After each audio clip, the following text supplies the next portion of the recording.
Tonight, we are just hours away from the start of recreational marijuana sales in New Jersey. And even though voters approved this change, some are still raising questions about how this will work and if it's going to put people's safety at risk. NBC 10's Leah Uko joins us live with more tonight. Leah.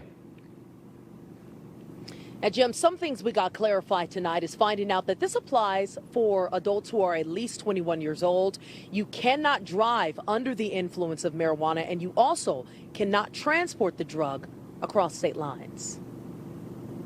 Is it legal to come outside and smoke it, or you have to stay inside? A driver that holds a commercial driver license, how does that affect him or her? Questions coming from folks in New Jersey Wednesday night.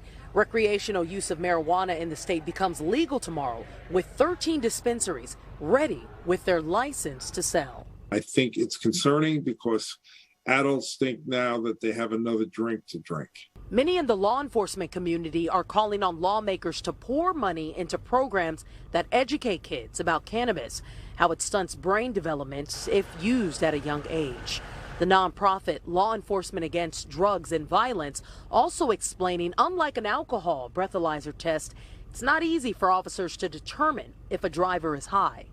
The test for cannabis can be picked up for appropriate test, but it doesn't differentiate how under the influence you are, because it can pick up for 30 days. They're putting the coffers before the better welfare of residents. But I know there's been a lot of medicinal use for things like marijuana. Differing opinions tonight as the state says it is prioritizing its 170,000 registered medical marijuana patients.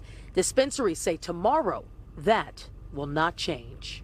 We've also added things like pre-ordering for patients, dedicated parking spots, dedicated lines, dedicated checkout counters, so that medical patients, we hope and expect, are not going to really see any difference.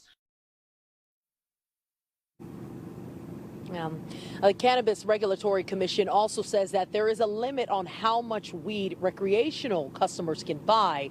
I'm told that applies to dried flower, oils, or an edible. And the whole reason for this is to prevent the dispensaries from running out of product so that their medical customers can still have some to buy. We're live from Camden. Leah Uko, NBC 10 News.